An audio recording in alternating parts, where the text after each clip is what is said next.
charity stripe for 1 point and 2 fouls. Peyton Curtis had 4 field goals, and that gives her 8, no fouls. Tia Conradson had 2 3-pointers, 3 field goals, and that gives her 12. Dasani Nesbitt, 4 field goals. She was 3 for 4 from the charity stripe for 11. Macy Cheldy, 4 field goals, 7 attempts at the line, and she made 3 for 11. And rounding out the roster, Kira Brunel is 1 for 2 from the charity stripe, had 2 3-pointers. That's 7 points. That should add up to 77. And Team Blue was 59. Well, the one thing you know is looking at Team White, 1, 2, 3, 4 players in double figures, led by Elsie Wilson.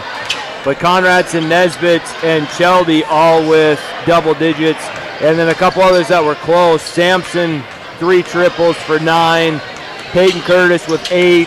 Kira Brunel with 7. So balanced scoring for Coach Bolstead, and I mean that's what you want, in any game. Well, that's what you should see out of a team of this classification. Absolutely. Well, the other thing that you notice in this game is that even though they hadn't practiced together, and you did see some sloppy play, especially towards the end, as teams are pressing to try to make up some ground and whatnot, is the fact that all of them were basketball players, right? You watch some high school games sometimes, and you watch kids, they're very mechanical. It's almost like they don't know what they're doing unless the coach has told them something specific to do. Right. All of these kids were able just to move and play and understood what they needed to do in any given situation, whether it was to skip the ball, whether it was to drive and use the space. You saw very few forced shots. Right. Almost everything was a layup or a wide open shot. And just high-level basketball, and I guess we're still live, but I got to make an announcement. Emma Brenstall? Yep. Okay.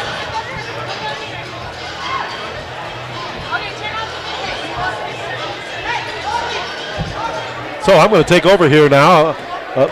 All right, ladies and gentlemen, your MVP for the girls Pepsi 2C All-Star Game, Miss Emma Brenstall.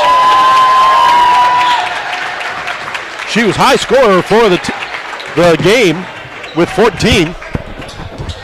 Well, and I would say that she, even though she's on the losing side, up until the last up until the last couple of minutes, I mean, she was the best player on the floor. Yes. And I mean, she kept the blue team in it for the majority of the game. And if you only watched the last couple of minutes, you might say, I don't know, maybe it could have been somebody else. But if you watch the whole game, I think you'd be hard pressed to find someone that impacted the game more for the majority of the game. So both boys teams out on the floor, Tim. They are the clock hasn't started yet. Well, now, are they going to run this at 10-minute quarters too, or 20-minute halves? I don't know. That'll be interesting to see. I will tell you, there's a lot of different hairstyles out there, though. Kind of reminds me of watching that ESPN show. Minnesota, I don't know if they still do it, but they used to have, for the hockey, the all-hair team. Oh, yeah. I watched that the one time, and that's pretty impressive. So, I guess we'll find out. I didn't know it was 4 10-minute periods until the game started. Yeah, I didn't pay attention. So, and who are we going to have for coaches for the team here? Well, we're going to keep Coach Triplett. He is going to be coach for the visiting boys blue team. And then we had old friend from Culbertson, Mr. Cody Stepler, longtime coach for the Culbertson boys program, very successful. Great to have him back here tonight as well. He will be coaching the home white team. I see down there on the bench is Grady Gonzarowski. He came over here from Williston or came out of the lambing barn to come down to help. And You know, he's the one that started this thing last year. Yeah, good to have Grady back in the house. Yes, it is. See a lot of high school kids here from the neighboring towns, getting to see former teammates. Some kids that have graduated just coming back to see. And well, this might be the one game where you can go for a dunk during pregame warm-ups when the officials are here, and it's not going to get you a technical. I can see the official standing in the corner just laughing a little bit. But I'll tell you this, if you're going to go for a dunk, you better make it, because there's a lot of people here, and if you miss, we will remember. They will remember that. So, no, we could ask the officials here about technicals. You know, Lon, are you going to call technicals for all this dunking?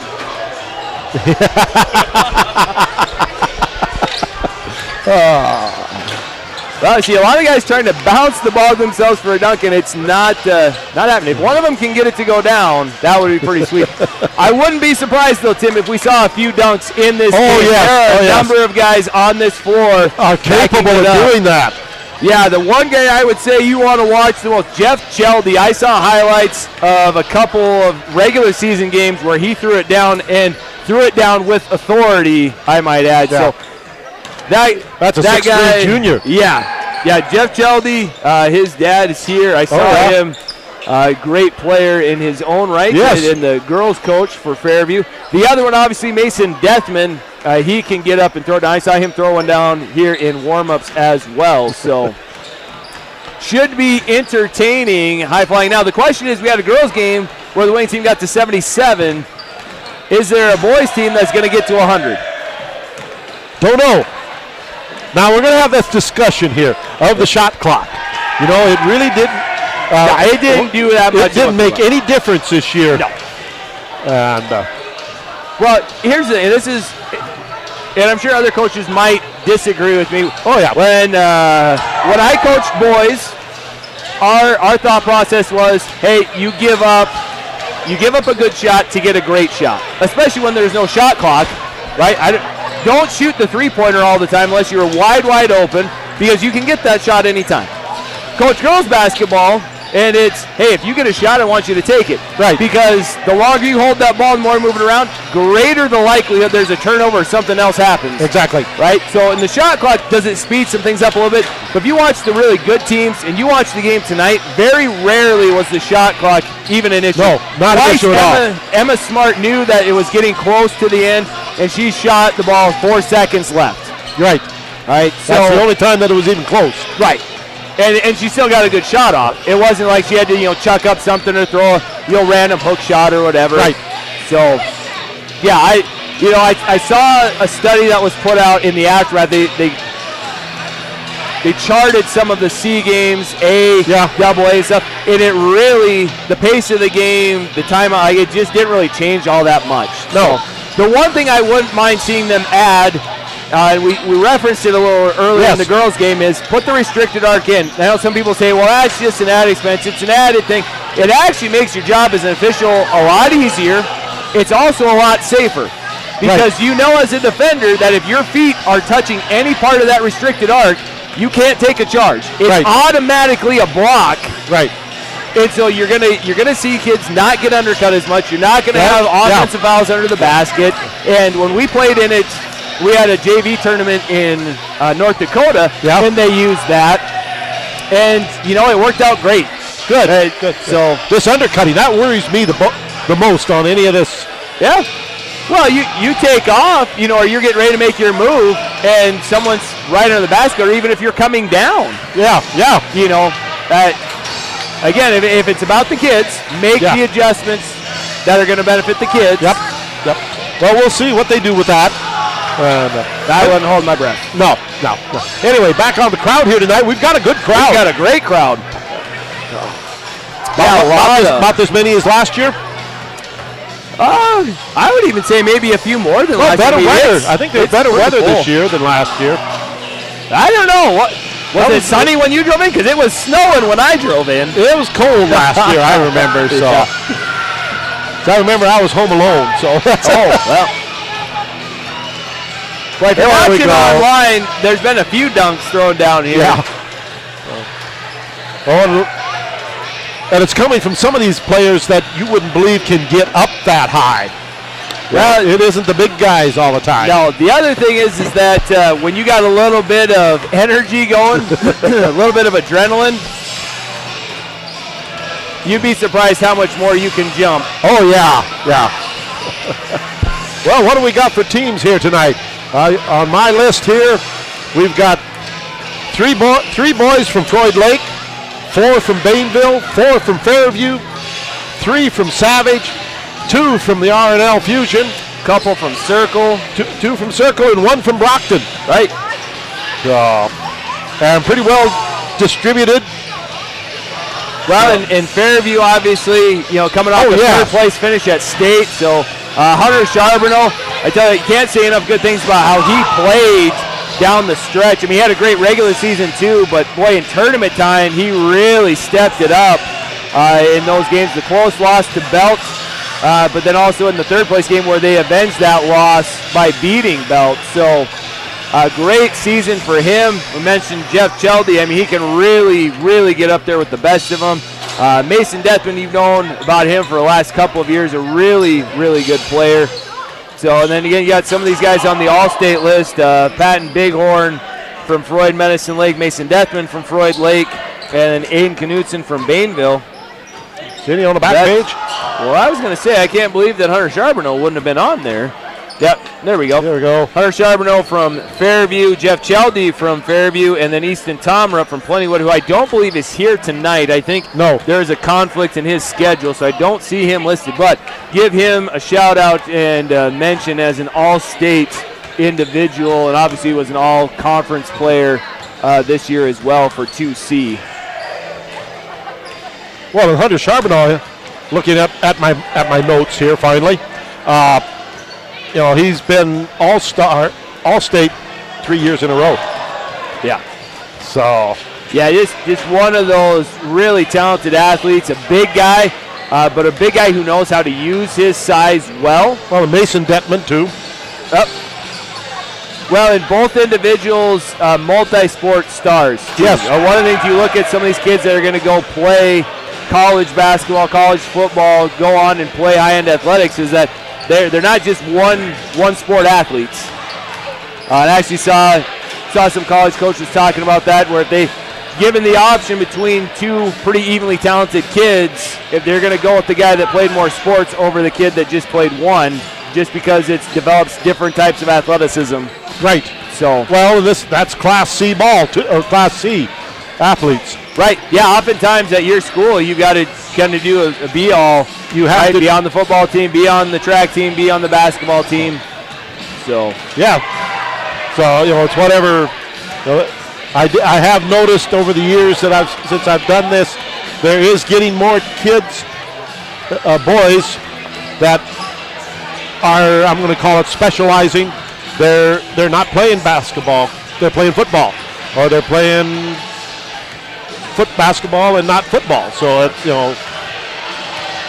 But the one good thing about being in multiple sports is it keeps you active year round.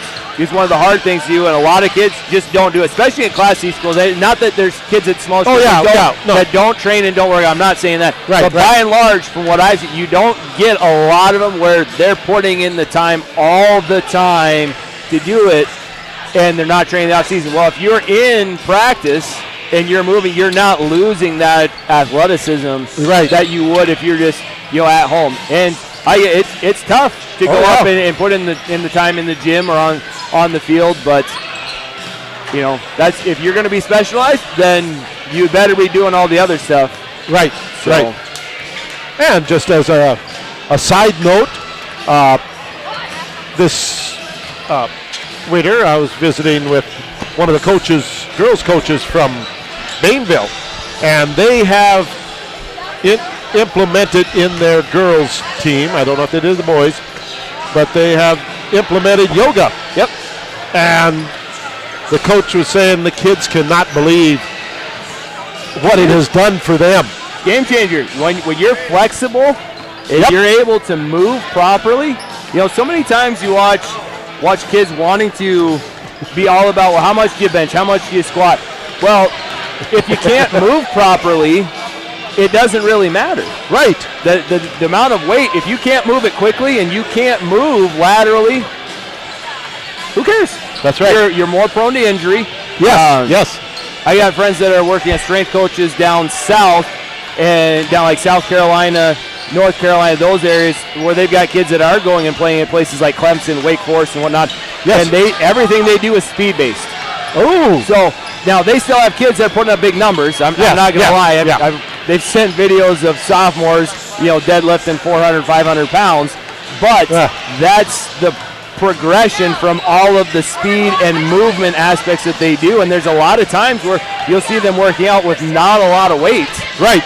So, yeah, it's just different. I know I talked to Coach Hansen from Bainville as well. Oh, okay. And, yeah, I mean, that's kudos to her because that's not something that a lot of coaches would do. Right. But it's what's best for your players to get them into that. And I think it made a difference in their team, too. Oh, absolutely. One thing Coach Hansen was saying, their injuries had gone way down. Yep. Well, they learned how to move.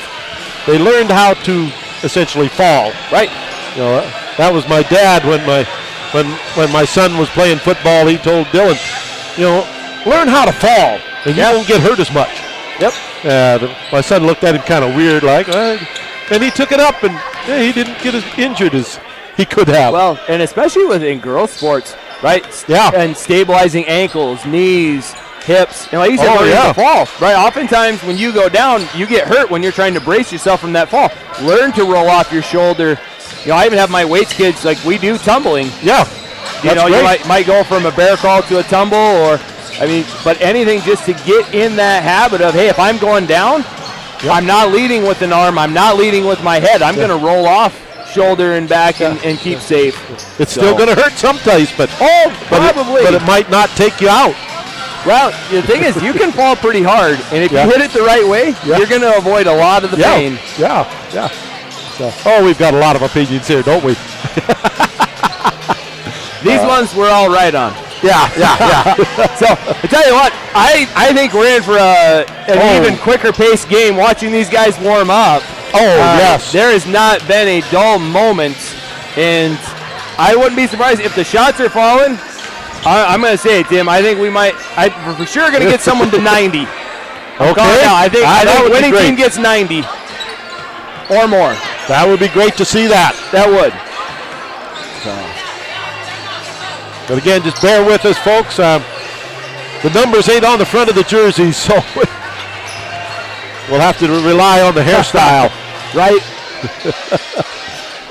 But no, I look for a lot of speed coming out of both teams. More so out of the white team.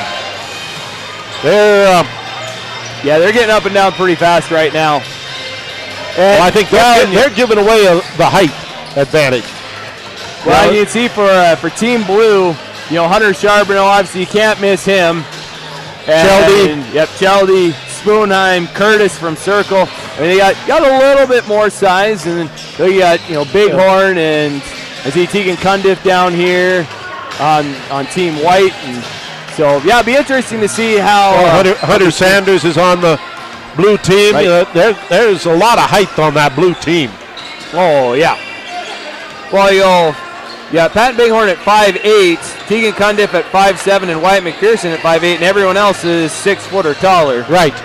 Budokofer at 6'1", Pilgerim at 6'1", Kate Tombury 6'1", right, and Mason Deathman 6'5". Yeah.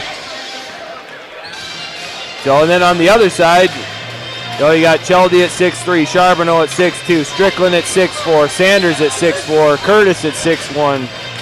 So, shortest guy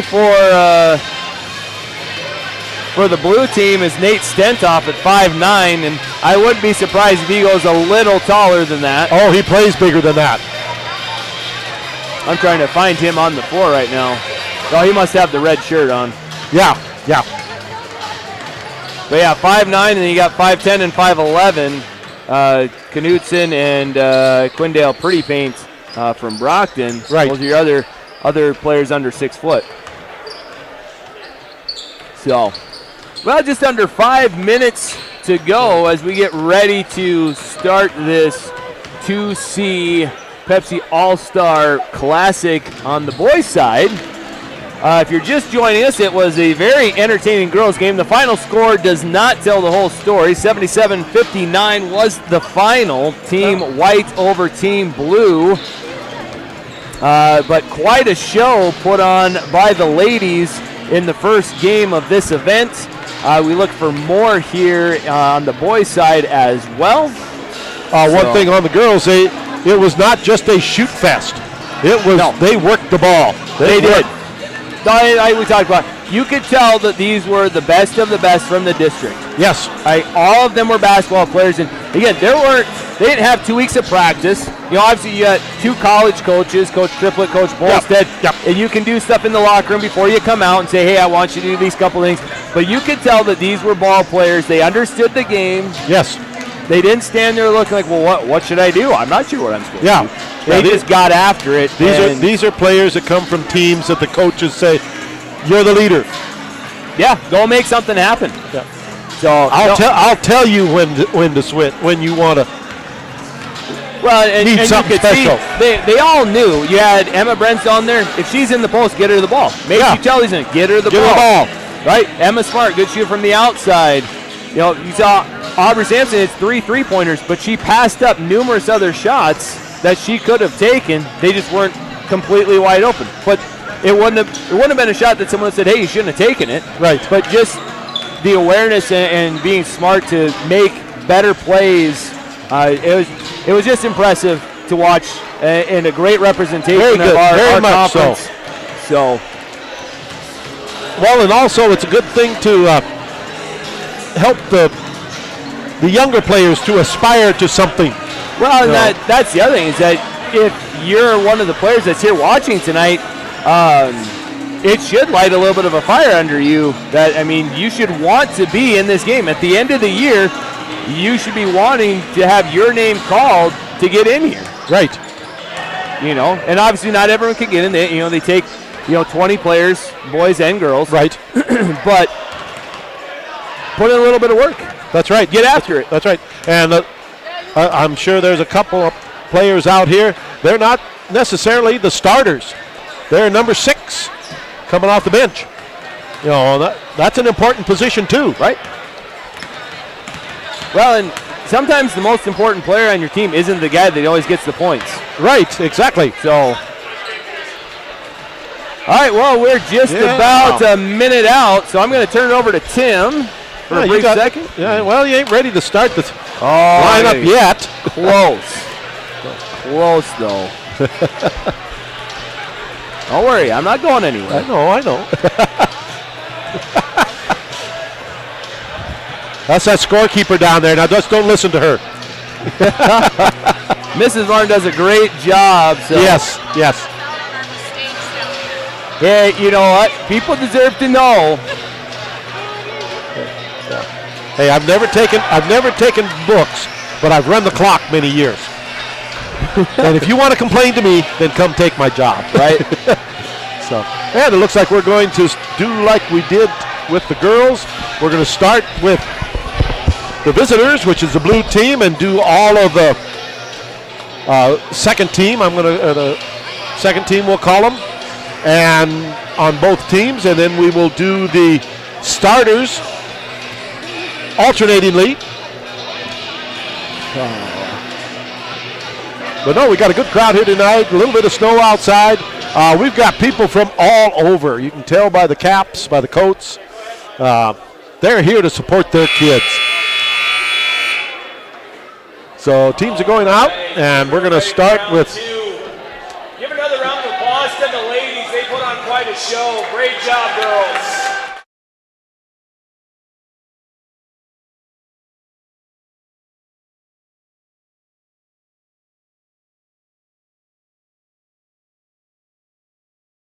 Number 4. So number 4. A Bainville Bulldog, 6'4" senior, Alex Strickland. Then we have a Floyd Lake Redhawk, 5'9" senior, number 23, Nate Stentoff. Then we have a Savage Warrior, 6'4", 6'4", sophomore, number 40, Hunter Sanders. Then we have a circle Wildcat, 6'1", junior, number 21, Chase Curtis. And from the Brockton Warriors, a 5'11", senior, number 11, Quindale Pretty Paint. Number 11.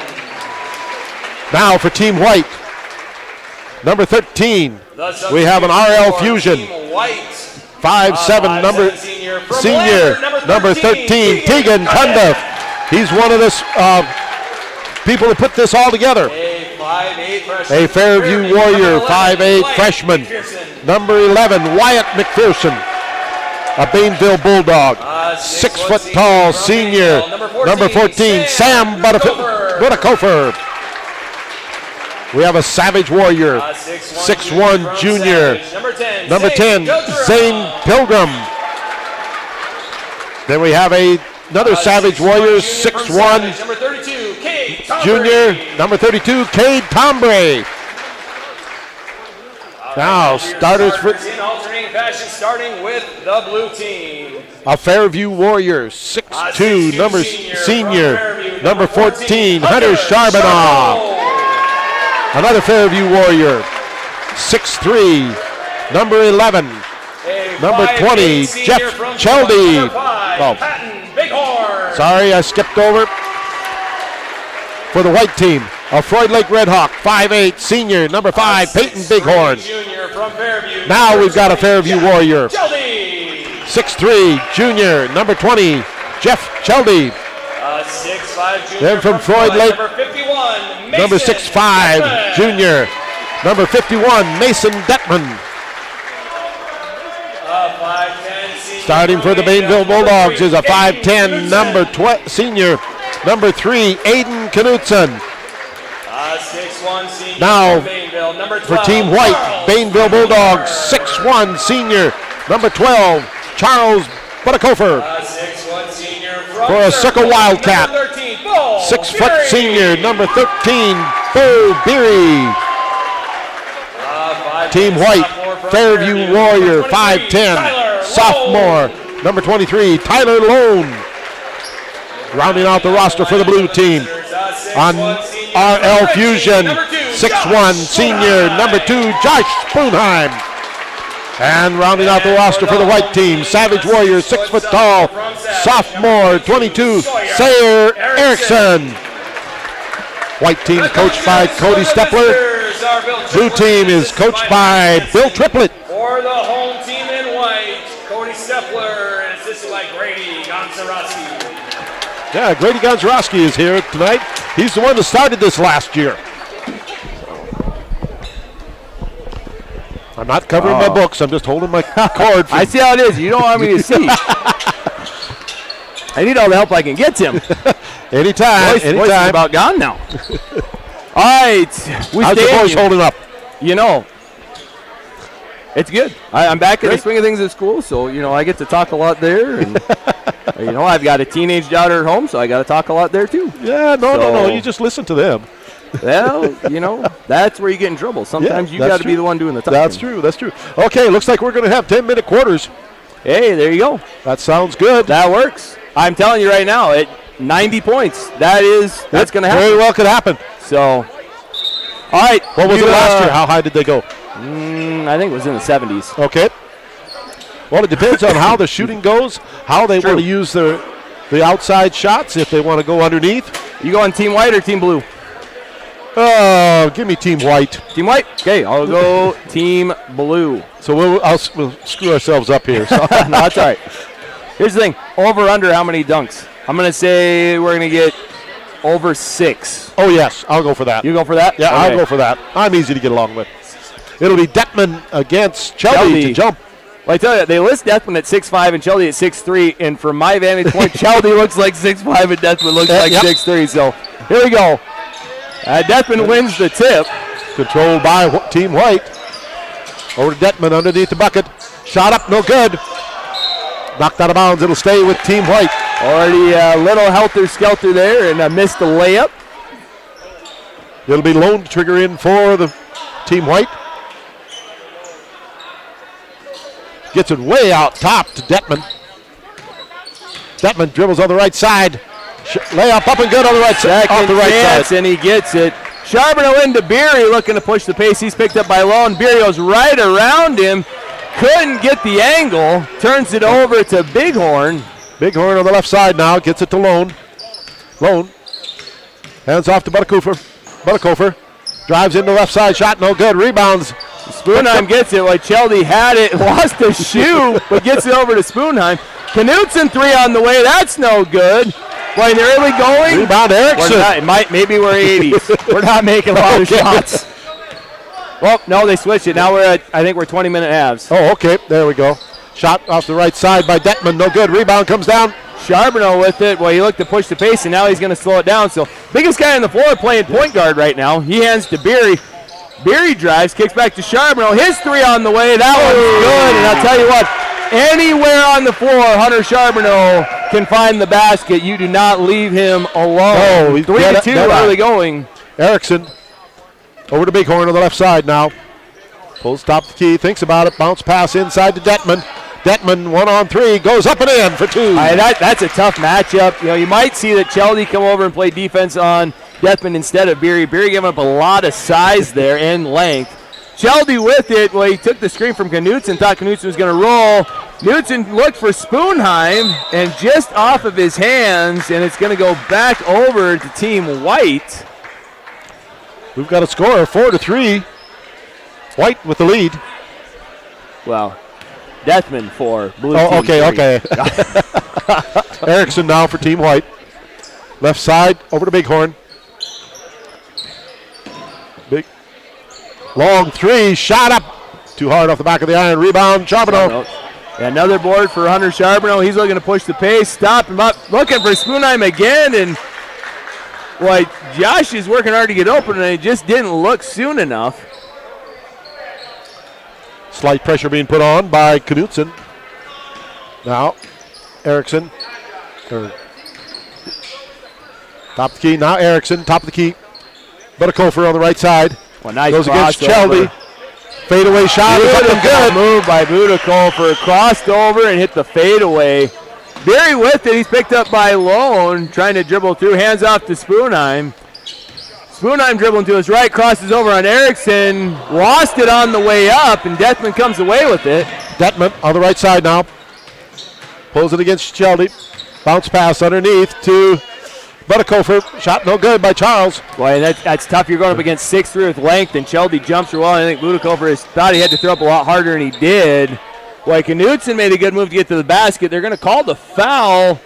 It's on number 12. I think that's Butterkofer. It is that's Charles Butterkofer, his first foul. Inbounds play to Chelsea. No good. Had the open 3 and just missed. Boy, I think the official was still reporting the foul, and they inbounded the ball.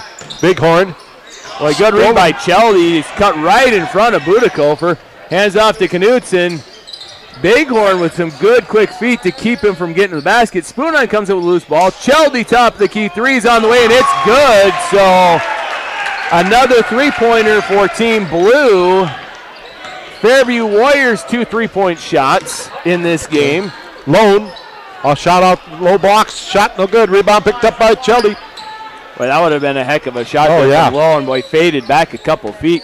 Knutson with it, looking for Charbonneau. Kicks it back out to Beery. His 3 on the way is way long. Spoonheim lost the rebound to Detman. Detman's outlet pass goes to Bighorn on the right side. 3-point shots away, no, in and out. Boy, it looks good again. Boy, up and down we go. They're only taking 4 or 5 seconds to get a shot off. Charbonneau walks in, boy, dribble it right off his knee, gets it right back. Looking for a little help, gives it back to Knutson. He's guarded by Bighorn, looking for a little help, gets it to Beery in the left corner. Picked up by Lone, swings back out to Knutson. Bighorn challenged, lost his footing. 3 on the way from Knutson, no good. Butterkofer couldn't handle the rebound. It went back out to Charbonneau, his shot no good. Detman, over to Detman, shot up, layup, no good, no dunk. Oh, close. The timing was just off. Bighorn just lost it for a split second. Couldn't corral it, and that threw the timing off, but it almost had dunk number 1. So Knutson with it.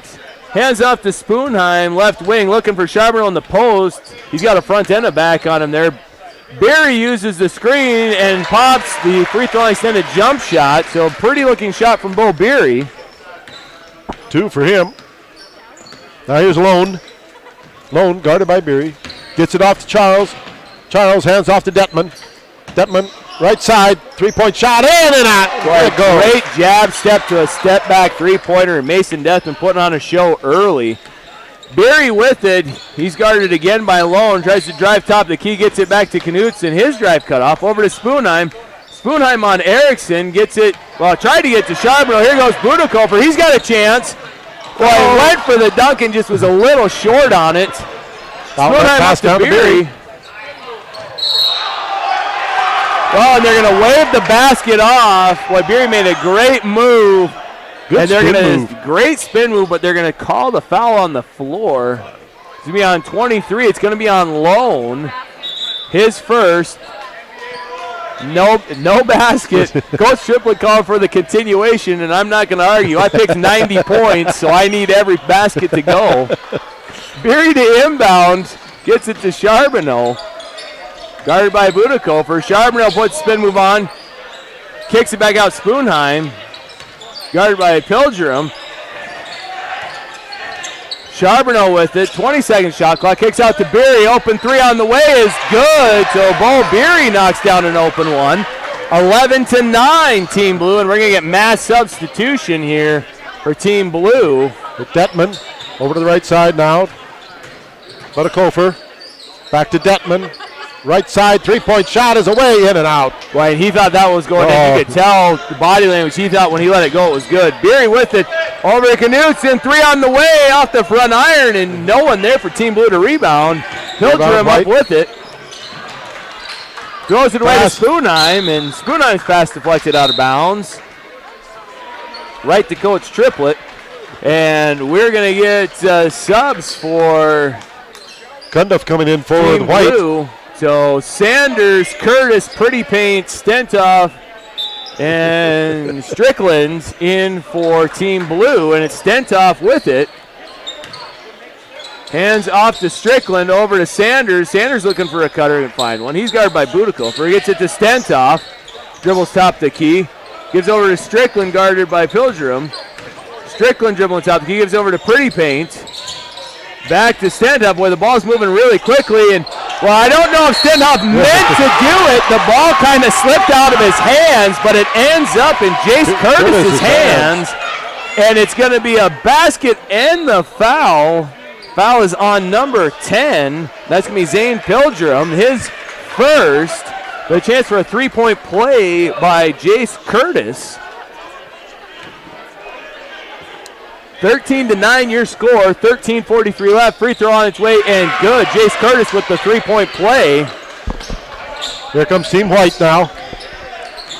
Left side. Gets it to Cundiff on the right side now. Underneath. On the right. Cundiff.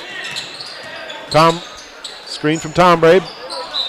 Well, and guys, pass kind of went through 4 people there. Yeah, guys moving maybe just a half a second too fast. Sometimes being too fast is a bad thing. There's Pilgrim now. Gets it underneath to Sam. Sam's rejected on his shot. Strickland, teammate in Bainville, says, not in my house tonight. Sanders with it. Good control by Hunter Sanders. Let the defense go flying by, and 2 more for Team Blue. There's Pilgrim, reach-in foul against Strickland. Yeah, that is unfortunate because Strickland was going to be off to the races, and that was going to be dunk number 1. I feel like there's a conspiracy to not get us to 6 dunks. Sam with the ball now in the left corner. Now to Tombray. Tombray's shot up short, no good. Rebound, Budakofer. Put back up and in for 2. Second chance points will keep you in the game. 16-11. Here comes Stentoff over to Pretty Paint. 3 on the way. No good. Sanders hustles for the rebound. Finds it cutting Stentoff. And Roy Stentoff with a full head of steam hit Cade Tombray square in the chops.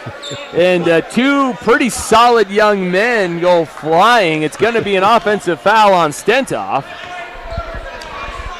Now here comes Pilgrim. Left side. Tombray gets it to Sam. Now to Tombre. 3-point shot is up and in for 2. I saw him do that at the district tournament a lot. Carried his team to a couple big victories there. Great shot from Cade. Strickland thought about the 3, gets over to Stentoff. Long shot on the way, no good. And the ball was touched, I believe, by Tombre. And Stentoff, boy, he's lucky that it was because he could have grabbed that. Instead, he let it go out of bounds. Stentoff to inbound, gets over to Pretty Paint, back to Stentoff, into Sanders. Sanders against his former teammate, can't get any space. The pass from Stentoff is deflected by Cundiff. Cundiff down with the ball. Comes across the timeline on the right side. Gets it to McPherson. McPherson's layup is over the bucket. And Jace Curtis comes up with the rebound. Brings it in the front court, looking for a little help. Finds Pretty Paint. Thought about the 3. Well, I think Sanders didn't think the pass was coming to him. Went right through his hands. Rebound taken out of there by Pilgrim. Pilgrim, top of the key. Gets it to Tombre. Now to Sam. Shot is away and rolls in. Well, you see a little bit of emotion and stuff coming out from these players making some shots. And all of a sudden we got a 17-16 game. Team White, after being down by as much as 7 back in. Long 3 on the way, no good. Rebound Sam Strickland. Hands off to Pilgrim. Down court pass. Picked up by Cundiff. Now back to Pilgrim. Cundiff, right side.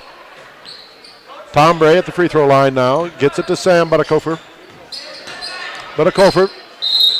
And we have a jump ball. That was quick. That was. And a very docile held ball for a guy's game, too. So alternating possession is going to give it back to Team Blue. Jace Curtis to inbound here to Nate Stentoff. So Stentoff with it. He's going to be picked up by Cundiff. It's over to Curtis. Curtis on the drive, skipped it over, tried to get it to Strickland. It's picked off by Pilgrim. Outlet pass goes to Tombre. Tombre on the left side. Gets it to Sam Buttakofer. Layup, no good. Ball still in the air, picked up by Sanders. It's ahead to Stentoff, and he went to throw it off for Strickland and just not enough room. We're over 3 on dunks. Gets it to McPherson. Layup, no good. Rebound. Yep, Stentoff comes out of there with it. Pushing the pace again. Finds Sanders over to Strickland. 3 on the way is going to be short again. Rebound Curtis. Got bothered by Tombre on the shot, and 3 guys jumping for it. It's going to go out of bounds and stay blue ball, and we've got mass substitutions. We're just under 10 minutes to go, 17-16. A lot of hustle, pretty great pace here in this game, but not a lot of offense. What happened to 90? Well, someone forgot to tell them. Yeah, that's right. So Beery with it, pass into Charbonneau. That's almost stolen away by Deathman. Charbonneau hands it off to Beery. Beery spinning, can't get free of Lone. His pass is tipped away.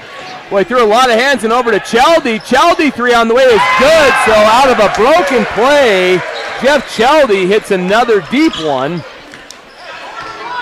Team Blue back up by 2. Charles Buttakofer now layup off to the left side. And no good, and rebounded by Beery, and he is flying.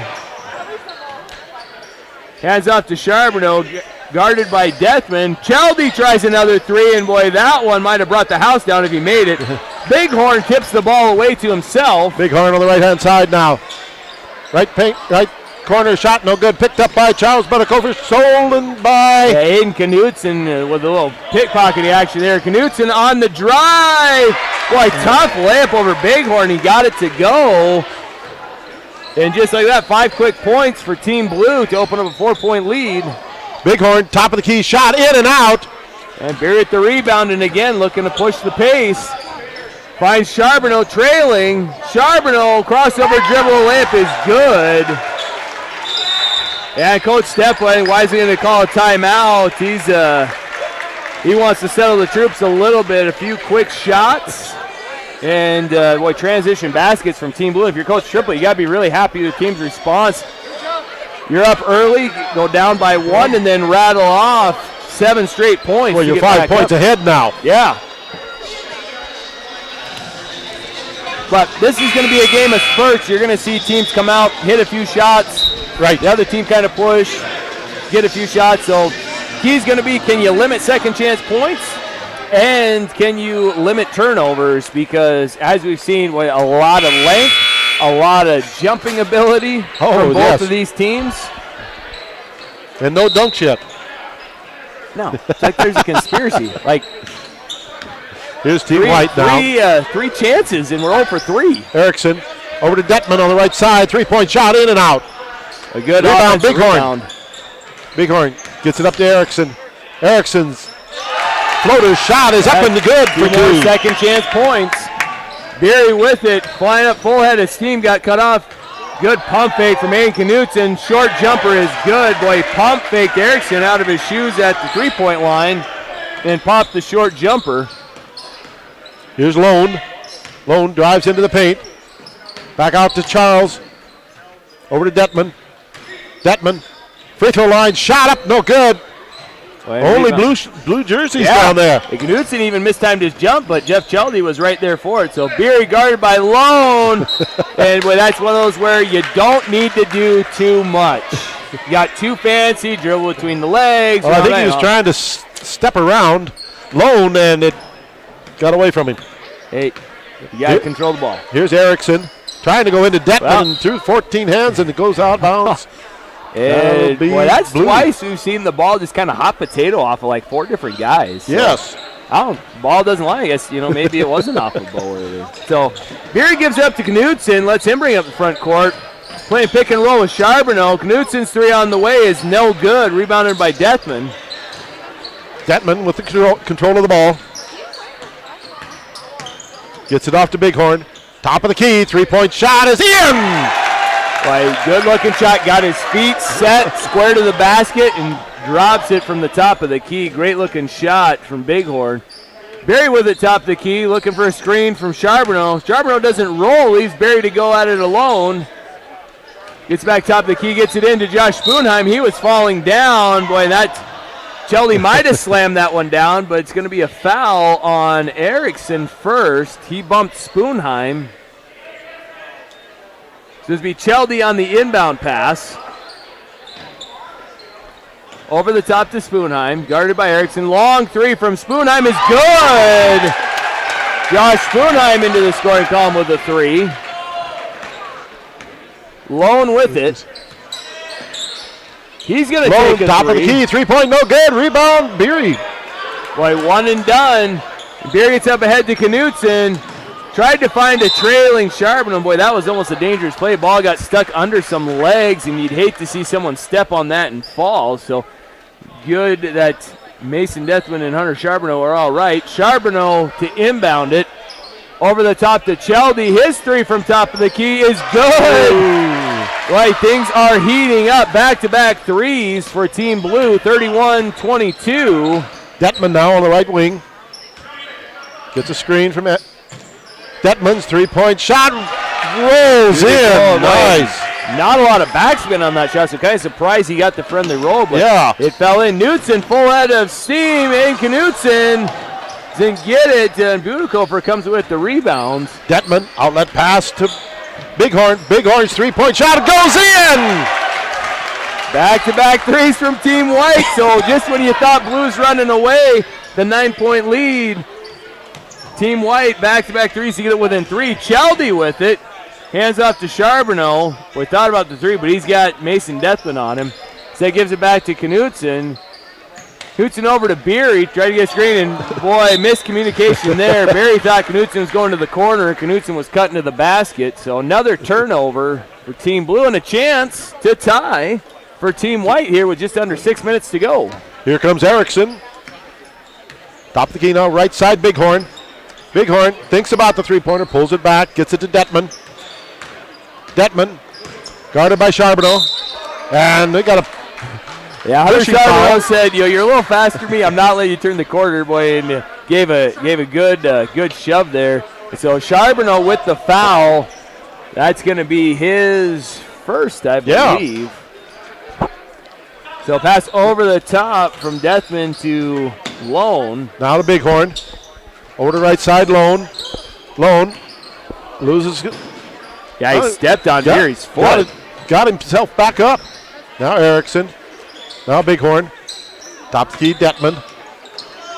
Underneath the Bighorn, going against Cheldy. Boy, that's big stretch there. Cheldy with the rebound. That was a great-looking shot from Bighorn. Got his feet settled, just couldn't finish. Knudsen on the run, finds Charbonneau in the corner. 3 in and out. Boy, that one was halfway down and came out. Erickson with the ball for the White. Erickson comes across the timeline now. Right side, Charles Buttakofer. 3 points away, too hard. Supposed to follow your shot. Sorry. Well, and Charbonneau had a beat on it, but Deathman made a good play to tip it away. And mass substitutions again. So just under 5 minutes to go. 31-28 is your score. It's going to be Team White ball under the basket. Pilgrim now with the left side. Now to Cundiff. Cundiff dribbles against Stentoff. Bounce pass out. Gets it to Sam Buttakofer. Goes up, layup up, and the goes out. Rolled everywhere, but in. And Hunter Sanders gets the rebound, fouled by his high school teammate, Kay Tombury. So Strickland to inbound to Stentoff. A little full court press being put on by Team White. Stentoff up to Curtis. Turn didn't have anybody. Pulls it back out, gets it to Hunter Sanders. Sanders over to Stentoff. White in a little 2-3 zone here. Back over to Pretty Paint. One dribble, looks over, gives it to Sanders again. Sanders one dribble, kicks it across to Stentoff. Stentoff drives through, floater up and no good. Rebound to Curtis. And stolen away by Tombury. Down to McPherson. McPherson's layup, no good. And fight for the rebound. We got a foul. Curtis is getting a couple more. Kind of unfortunate. You're falling on the ground. There's not much you can do. But if the guy trips over you. 22. Nope, 21. 21. Jace Curtis is going to get called for that foul. Okay. Yeah, Mr. Schweiger did hold up 2 twos at first. Top of the ski to say it. Now to Pilgrim on the right wing. Now to Buttakofer. Sam. 3 points away, short. Followed his shot this time. Got his second chance. And I can't see who was underneath. Cundiff had the rebound. Got the rebound. Handed off to Sam and up and in for 2. Fourth opportunity results in a basket for Team White. It's a 1-point game. Second chance points. One of the shortest players out there gets the rebound. Sanders with a good move. Finds Stentoff corner. Thought about a 3. Instead hands off to Strickland. Strickland a couple dribbles. Spin move. Layup up. No good. Gets his own rebound. Boy, kind of out of control. Threw it off the backboard to himself. And he's going to draw the foul. It's me on 14. Buttakofer. His first. So 2 free throws coming for Strickland.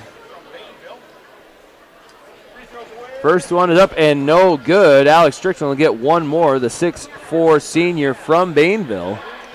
31-30 is your score. Team Blue with a 1-point lead, 3:27 to go. Second free throw is up, and that one also is no good. Rebound to Tombury. Gets it down to McPherson on the right side. Dribbles over to the right side, guarded by Stentoff. Pilgrim with a 3-point shot, short. Rebound picked up by Tombury. Tombury put back up short, no good again. And who's got it? Buttakofer puts it back up. And McPherson's got it. He's under the bucket, up and in for 2. I tell you what, Coach Tripple's got to be beside himself a little bit. Like the blue team had bodies everywhere and never got the ball. And they got the White's got the lead. Yeah, boy, a 10-0 run. Here it was 31-22, and Team White with 10 straight points. Curtis in the lane, tough basket and the foul. So Jace Curtis with an answer. And it's going to be on Buttakofer again. So Jace Curtis, second opportunity at a 3-point play. He had one earlier and converted. Free throw is on its way, and that one is no good off the front iron. Rebound to Pilgrim. Pilgrim for the White team. Gets it across the timeline. Left side, Tombury. Underneath the Buttakofer. And it's deflected. Tombury with the rebound. Yeah, Strickland, he didn't play it correctly, but he bounced right back up and got the swat. And Tombry had a chance. Boy, Curtis with a great move. That's 2 tough finishes in a row for Jace Curtis. And 4 quick points for Team Blue. Here's Budakofer. Shot up. No good. And rebound to Curtis. 2 minutes to go here. Strickland with it. Blue with a 4-point lead. Hands out to Purdy Paint. Gives over to Stentoff. Stentoff on the drive. Skip pass to Strickland. Couple of dribbles. Kicks it back out to Purdy Paint. Purdy Paint drive cut off. Instead hands it to Curtis. Curtis creating space. Ball might have got tipped, but nothing but blue jerseys. Hunter Sanders with the rebound. Stentoff gets it over to Strickland. Long 3 on the way is short. And Hunter Sanders had it right on the front. And that's one of those, he was too open. He literally was at the front of the basket and put it off the front of the rim. Second chance opportunity. He gets absolutely clubbed.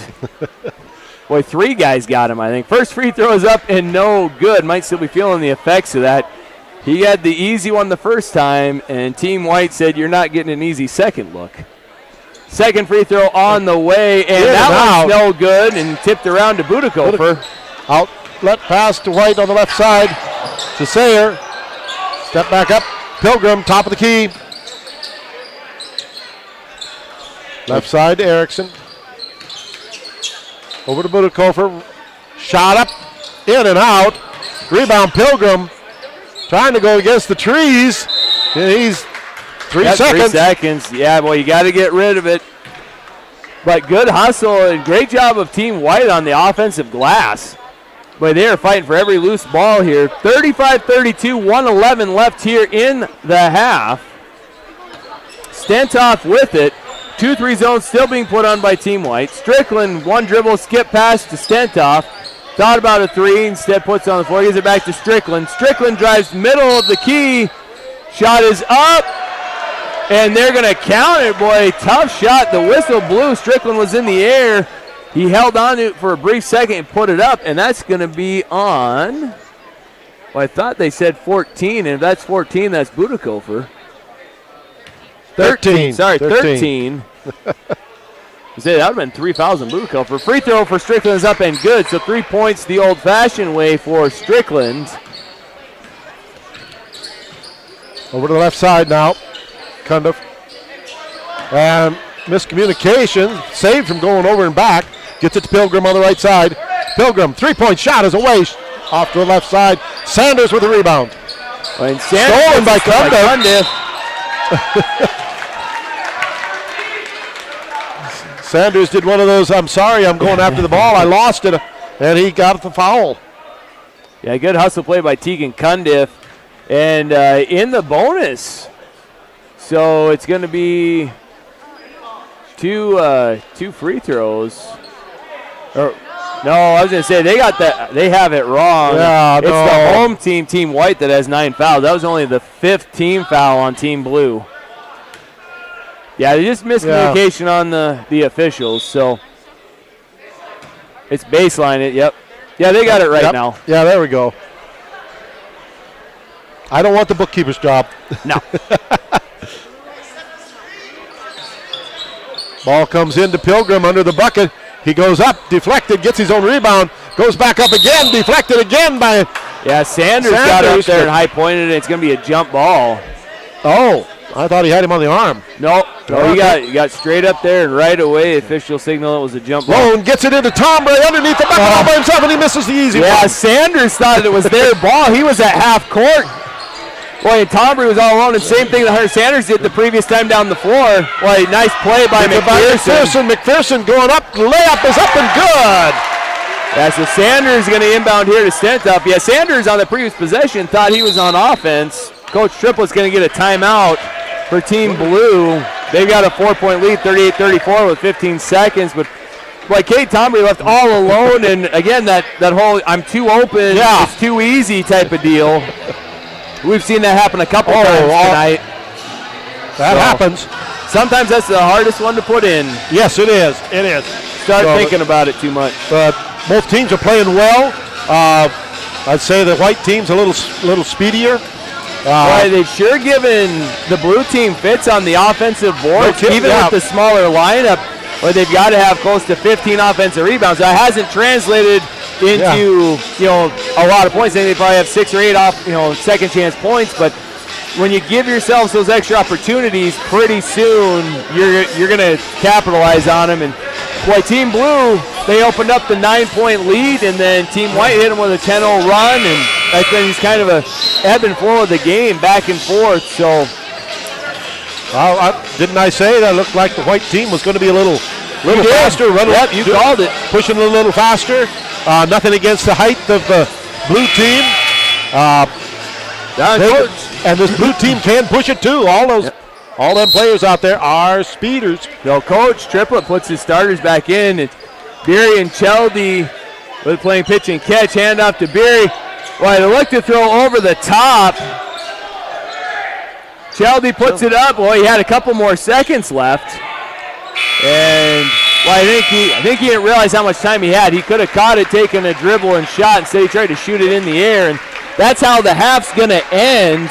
Your score at the half, the blue team of Coach Triplett 38, the white team of Coach Stepler 34. We've got 10 minutes halftime here, and where they're really going to have to make some shots in the second half to get us up to 90. So for some rough stats, we'll start with the home team. Peyton Bighorn has a field goal and a three-pointer for 5 points. Zane Pilgrim, 1 foul, no points. Wyatt McPherson, 2 field goals for 4 points. Charles Buttakofer, 1 field goal, 2 points. Tegan Cundiff, 1 foul, no points. 1 foul for Charles Buttakofer. Sam Buttakofer coming in off the bench. He's got 2 fouls. He's got 2 field goals and a three-pointer for 7. Sayer Erickson coming in with 1 starter with 1 foul and 1 field goal for 2. Tyler Lone, 1 foul, no points. Cade Tombray, 1 three-pointer. Mason Detman, he was the one that was leading it at the beginning. He's got 2 field goals, 2 three-pointers for 10. So for the blue team, we've got starting at the top with the Josh Spoonheim has 1 three-pointer. Aiden Knutson has 1 foul, 2 field goals for 4 points. Alex Strickland, 1 foul. He is 1 for 3 from the charity stripe and 1 field goal for 3 points. You got to make more announcements. This is Quindale Pretty Paint, no points, no fouls. Bo Berry, no points, 1 field goal, 1 three-pointer for 5. Hunter Charbonneau, 1 foul, 1 three-pointer, 1 field goal, 5. Jeff Cheldy, the big man from out, and he plays outside. No fouls. He's got 3 three-pointers for 9. Chase Curtis has 1 foul. He's got 3 field goals and 1 for 2 from the charity stripe. 7.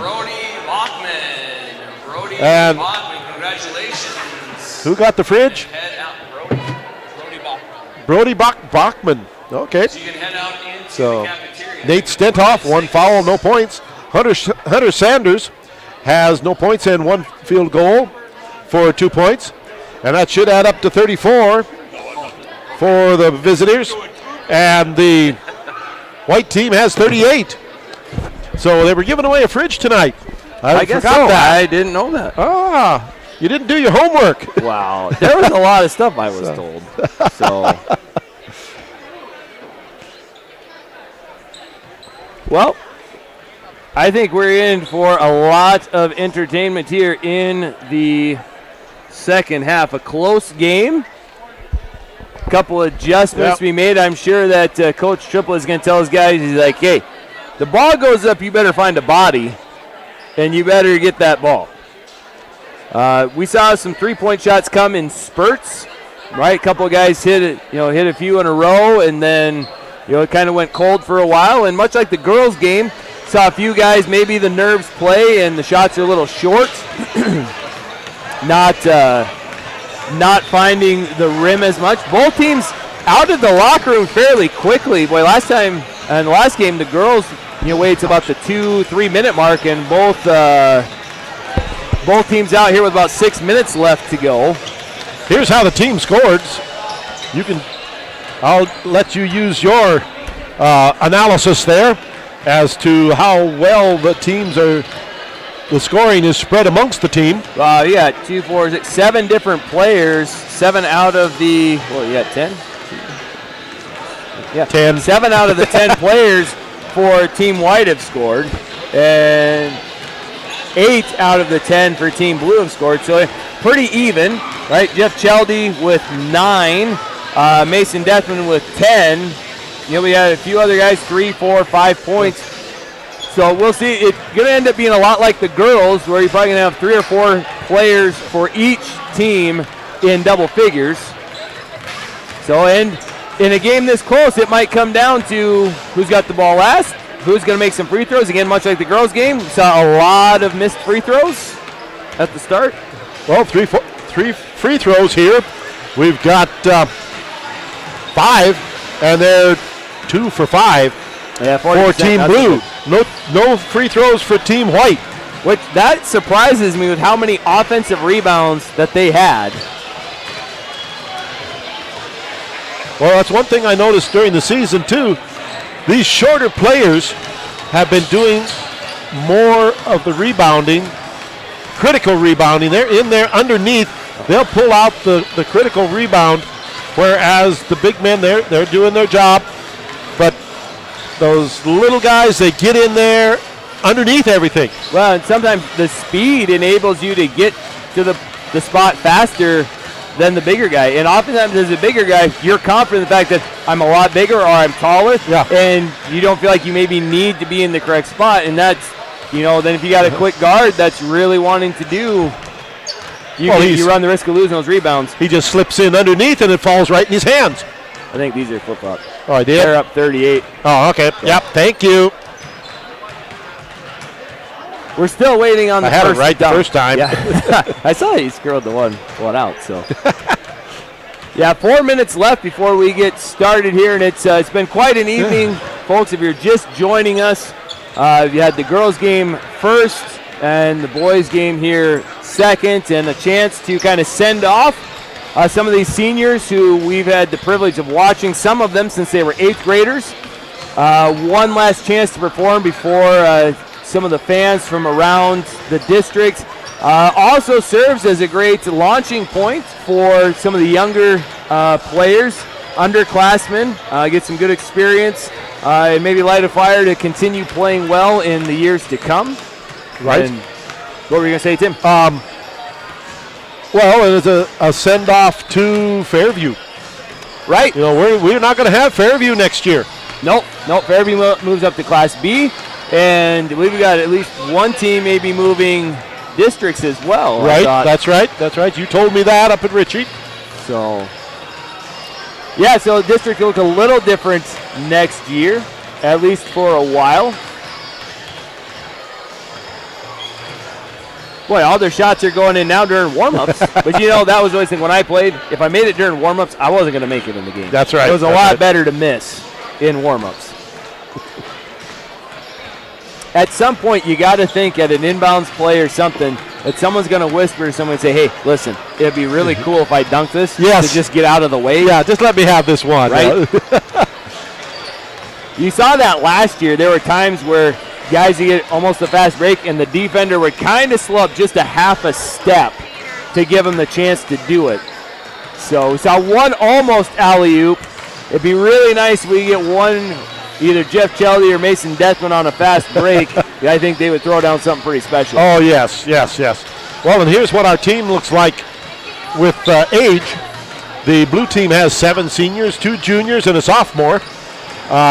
White team has 4 seniors, 3 juniors, 2 sophomores, and a freshman. So we're going to see these juniors and sophomores and freshmen making noise, making numbers next year. Right, so 11 out of the 20 players are graduating, but that's still almost half the roster have at least 1 year of eligibility, and for 4 of them, 3 sophomores and a freshman, right, you've got 3 or more years of eligibility left. Right. So some of these players we're going to see hopefully years down the road. So We're just about ready to get started. Teams are starting to put the balls back in the racks. See, the officials have come out there getting ready to rock for the second half. Minute 10 left on the clock. We would assume that the coaches would start the same way with the starters. And if that is the case for team triplet, the blue team, that would be Hunter Charbonneau, Jeff Cheldy, Aiden Knutson, Bo Beery, and Josh Spoonheim. For the white team, it'd be Peyton Bighorn, Mason Detman, Charles Butterkofer, Tyler Lone, and Sayer Erickson, excuse me. That's one thing I've learned. I can screw names up really well. Sometimes I've got to write down like phonetically. Exactly. Yes. And let's see, it does look like we are going to get the original starters for blue. And Coach Stepler giving some final words of advice to Team White. I do think we need to shout out to Pepsi for helping sponsor this. Absolutely. I mean, we missed that earlier. We appreciate Pepsi. They do a lot for the community. So, yeah, appreciate them stepping up for the kids and helping sponsor, make this event possible. Looks like it's going to be white ball to start, down 4.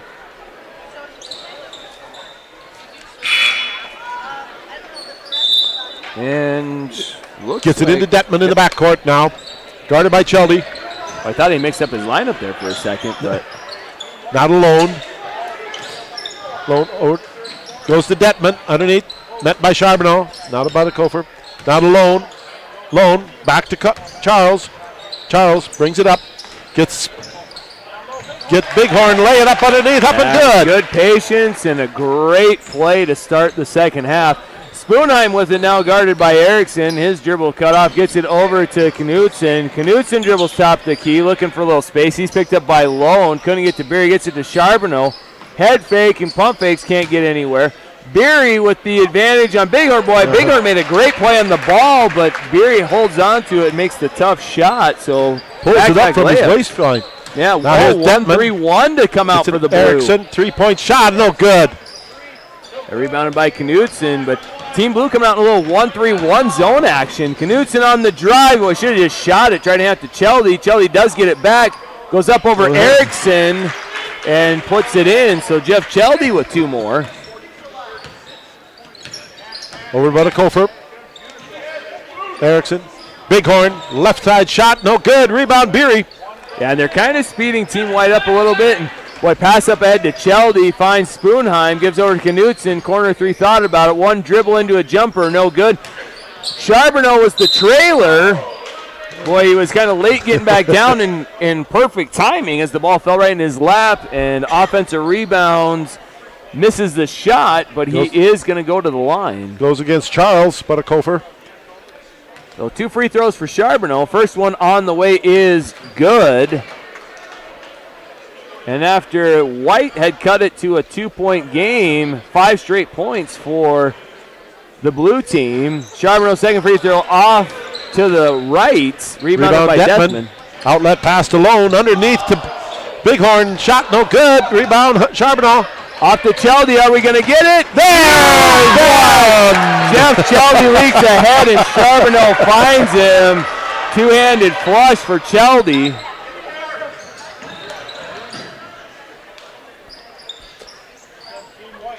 Over to the left side now is Detman. 3-point shot up and good off the left side. Well, you can see lots of kids from the surrounding teams, the district, boy, talking and cheering on these players and getting involved, and that's great to see. Spoonheim with it, guard by Erickson. He puts the spoon on. Jump shot is up. Friendly roll for Josh Spoonheim. 2 more for him. 47-39. Here's Erickson. Over to left side, Bighorn. Underneath the Detman, and he dunks it in. They missed on the first one, but Bighorn with a perfect lob to Detman for the alley-oop slam. Beery stop and pop is no good, and it's going to stay blue ball, but a couple of dunks here in the early going. We might get to 6. What? Someone had to talk with him at halftime. Wound the fans up. Hey, ball into Beery. Guarded by Lone, spinning off the backboard, too strong for Bo. Rebound by the Kofer. Charles now. Over to left side, Erickson. Erickson goes down to Detman. 3-point shot, flat, good. Right, you got to find him. That's 8 points here in the first 2.5 minutes of the second half for Mason There Detman. was not much arc in that shot. No. Beery takes the screen from Cheldy, gives it back. Cheldy's three on the way is going to be short. Rebound to Spoonheim. He's double teamed by Bighorn. Knutson, great ball fake. Short jumper is no good, and this time rebounded by Budakofer. Charles now with the ball in the backcourt. Down court, Pats to Detman. Detman in the right corner. Loses control. He runs into Charbonneau. Yeah, you're not going to run through Hunter Charbonneau. I was kind of hoping that Hunter might just slide out of the way and let Mason take the baseline jam, but wishful thinking. Underneath Bighorn. Shot up and in. Under the bucket is good. Well, he's got 6 points here in the second half, too. Well, pass up ahead to Spoonheim, and goaltending call by the official. Well, yeah, Mason Detman got up there, but that was definitely goaltending. So Spoonheim's going to get the basket on that one.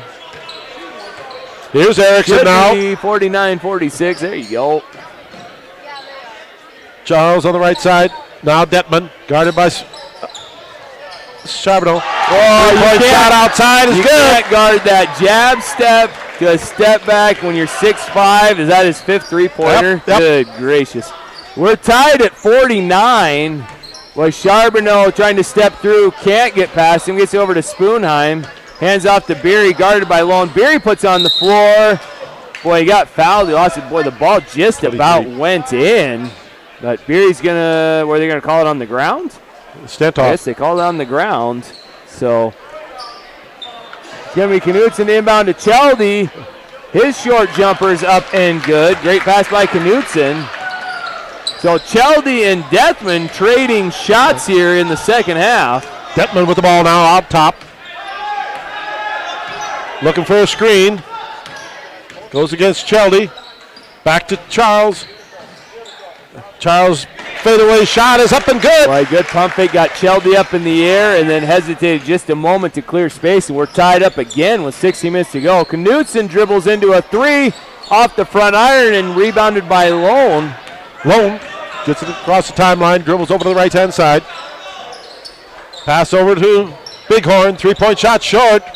Yeah, rebounded Knutson. That shot might have been just a little too quick there by Bighorn. Knutson looking for a little help. Hands off to Charbonneau. He faked the three. Spins on Detman. Gets over to Knutson. Back to Cheldy. Three on the way from Cheldy. That one's too strong and no good. Erickson with the rebound. Erickson walks it up. Gets it to Detman on the right side now. He's guarded by Charbonneau. Detman. Long three, shot up. No, too hard off the front of the iron. Boy, rebound Spoonheim. Just assumed that he was going to make it. Well, good read by Budakofer on Spoonheim. Budakofer spin move, no good. Rebound picked up. Spoonheim had it again. To Detman. Detman is up and in for two. Boy, twice in a row, Spoonheim had it and lost it. And it ends up being 2 points for White, and Team White with the lead. Knutson with the... Yeah, go ahead. Like Knutson just knifed right through the defense. Boy, maybe some tired legs here. You're going to see some substitutions here as we go under 15 minutes. Lone now. Back to Bighorn on the top of the keep. 53-53. Bighorn's 3-point shot is good. He drills it. Boy, big shot from Bighorn. Again, when he gets his feet set, he is a deadly shooter. And Knutson on the drive again loses the handle. What about... Bounced it right between Detman's legs, but never made it. Detman one-on-one.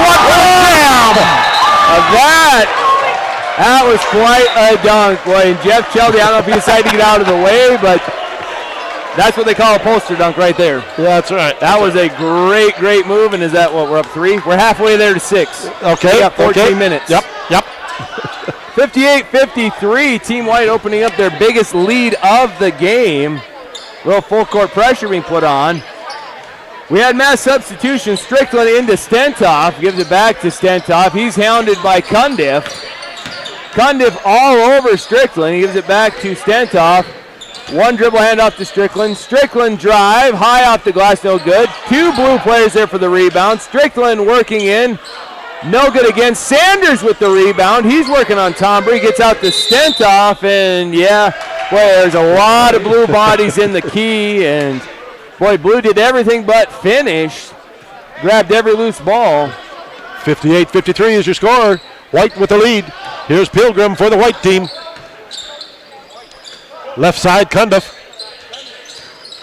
Cundiff steps up to the right side. Tombury. Over to the right side is Pilgrim. Pilgrim pulls it back up, gets it to Sam. Sam Butterkofer. Sam drives in. Layup is up and good for two. Like good recognition. Had a clear lane to the basket and took it. Strickland up ahead to Curtis. He's kind of had the hot hand with the second unit for the blue team and tried to skip it to Stentoff, and great play by McPherson to knock that ball out of bounds. Or Stentoff had the open three. Stentoff into Curtis. Swings it through to Pretty Paint. Crossover, nice pass into Stentoff. Couldn't get the lane though, and turns it over to Tombury. Tombury gets it out to Sam Butterkofer. He drives in all by himself. Layup up, no good. He goes to the line for two. Well, and Curtis thought that he was there and drew the charge, but he's not going to get it. Oh, they're going to call hit to the head. So I think that happened before Budakofer ran into Curtis. Sam at the line for two now. 13:21 left in the game. First shot is up short. Well, 60-53. We might get to 90 yet. Well, we've got 13 minutes to go. Sam's second shot up, in and out. Not if we do that. Go make your free throws. Curtis with it, gets it up ahead to Sanders. The Pretty Paint boy behind the back pass. I don't think Strickland was ready for it. Hit him right in the hands, though. Three-pointer from Strickland is short. Rebound Curtis. Boy, Cundiff jumped everywhere and missed everything. Sam with the rebound, outlet pass, and collision at midcourt. Yeah, Stentoff flying in there. Caught a little piece of Budakofer.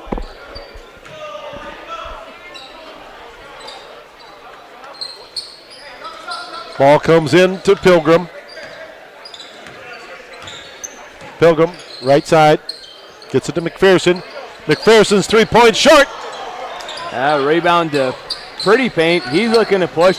Looks up ahead. Oh, boy, the pass was to Curtis. He just about made it. Hit off the back iron. Boy, wouldn't that have been something if the pass would have switched for a three? I've seen that happen a couple times in the NBA. Out of bounds to the blue team. Curtis to inbound it. He finds Pretty Paint. Guarded by McPherson. He hands off to Strickland. Strickland, boy, crosses over on Cundiff. Tried to find some space. Couldn't get there. Stentoff one dribble. Picks it up. Boy, it looked like he dribbled first and gets away with the double. Pretty Paint three on the way is no good, and Tombury flies in for the rebound and throws it right to Stentoff. Strickland with it now. He's going to drive, leans in, floaters up, and that one's good. Breaks a long scoring drop for Team Blue. They're back within 5.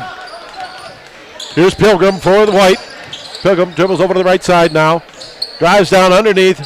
Fake shot up, no good. He goes to the line for two. Yeah, and I know that Jace Curtis is a little upset with that, thinking that he was pretty straight up, but great move by Zane Pilgrim to get him in the air and just enough of a bump with the body. So good call by the official and a great play by Pilgrim.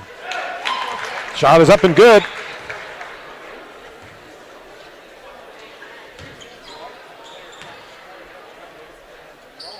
Second one is rattles in. So Sanders into Curtis, finds Strickland ahead. And Strickland tried to drive in, boy, just about got it stolen by McPherson. Said hands off to Stentoff. Skips it over to Strickland, back to Stentoff. Three on the way is good. Big three-pointer from Stentoff. As it's now a 4-point lead, 62-58, 11:48 to go. Here's Pilgrim, left side to Cundiff. Three-point shots away and good. All right, big shot for Tegan Cundiff. Wasn't known as much of a scorer during this high school season, but great to see him into the scorers column here in this All-Star game. The back over to Curtis. He finds Sanders. Curtis cut through, couldn't get to him. Pretty Paint skips it over to Strickland. Three on the way is good And it's raining baskets now. They've Well, we almost might got make 90. almost as many points for each team here in the first 10 minutes as they did all in the entire first half. Right. Cundiff now on the left side. Now to Pilgrim. Bounce pass. And Pretty Pink comes away with it. Boy, it bounced through about 4 different guys' arms. Finds a trailing Strickland. Strickland spins. Blocked by Budico. Sam.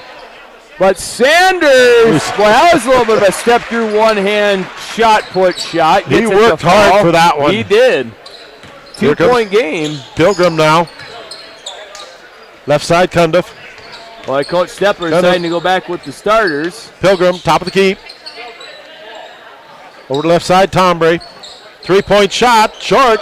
And here goes Strickland. Strickland. Boy, and Cundiff stepped in. Like Strickland was setting him up for a step through, and boy, I think Strickland had visions of throwing down a dunk himself. Instead, Cundiff with the foul. That's going to be his second, and both coaches are going to sub in the original starter. So it's going to be Knudsen to inbound for Team Blue, down by 2. Spoonheim working to get open. He's going to get it in the right corner. Drives on Erickson, skips out to Berry. 3 on the way is going to be long. Rebound to Mason Detman. Detman comes across the timeline on the right-hand side. Gets it to Bighorn. Bighorn shot up, and it goes in for 3. We've seen that a couple times at the front of the rim, bounce up and get a soft roll.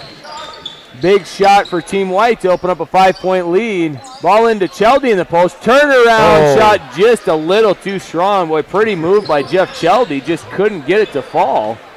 Here's Erickson now. Over to Bighorn. Bighorn, a long 3-pointer. That one's off the front of the rim. A long rebound to Knudsen. Knudsen's going to bring it to front court. He's going to try a 3. That one's going to be off. Spoonheim tipped it back, and Knudsen came down and threw it right off of Bighorn's leg. Gets it to Charles Buttakofer.